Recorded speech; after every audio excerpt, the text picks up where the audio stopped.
ಕುಮಾರಸ್ವಾಮಿ ಅವ್ರು ಹೇಳೋರಲ್ಲ, ಅದೇನೋ ನಾಯಿ ನರಿ ಹಂದಿ ಏನೇನೋ ಮಾತಾಡ್ತಾವ್ರಲ್ಲ, ನಾಯಿ ನರಿಗೆ ಉತ್ತರ ಕೊಡ್ಬೇಕಾ ಅಂತಾರೆ. ಅಂದರೆ ಅವ್ರ ಲೆಕ್ಕದಲ್ಲಿ ಅವ್ರು ಮಾತ್ರ ಸಭ್ಯಸ್ಥರು, ಬೇರೆಯವರೆಲ್ಲ ಲೆಕ್ಕಿಲ್ಲ ಅಂತ ಹೇಳ್ತಾರೆ. ಸೊ ಅವ್ರ ಮಾತಿಗೆ ಅವರೇ ಹಿಡ್ತಾ ಹಾಕಬೇಕು.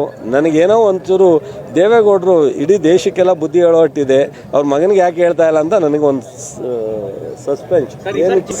ಸ್ವಲ್ಪ ನೋಡ್ರಿ, ಅವ್ರವ್ರ ಕೆಲಸ ಅವ್ರವ್ರು ಮಾಡ್ಕೊಂಡು ಹೋದ್ರೆ ಇದು ಅಂತ್ಯ ಆಗುತ್ತೆ. ಈಗ ನನ್ನ ಜವಾಬ್ದಾರಿ, ನಾನು ರೈತರ 4 ಜನಕ್ಕೆ ಸಹಾಯ ಮಾಡೋವಂಥ ಯೋಜನೆಗಳು ತರಬೇಕು, ಕಾರ್ಯಕ್ರಮಗಳು ಕೊಡಬೇಕು. ಸೊ ಅಥವಾ ಸಹಾಯಧನ ಅದು ಇದು ಏನಾರು ಕೊಟ್ಟು ಅಥವಾ ಪ್ರೋಗ್ರೆಸಿವ್ ರೈತರ ಹತ್ರ ಹೋಗಿ ಬೇರೆ ರೈತರಿಗೆ ಅದನ್ನು ಪರಿಚಯಿಸ್ತಕ್ಕಂಥ ಕೆಲಸ ಮಾಡಬೇಕು. ಕುಮಾರಸ್ವಾಮಿಯವರು ಏನಾರು ಇಂಡಸ್ಟ್ರಿಯಲ್ಲಿ ಸ್ಟೀಲು ಮತ್ತು ಕೈಗಾರಿಕಾ ಮಂತ್ರಿ ಇದ್ದಾರೆ, ರಾಜ್ಯದಲ್ಲಿ ಏನಾರು ಮಾಡಬೇಕು.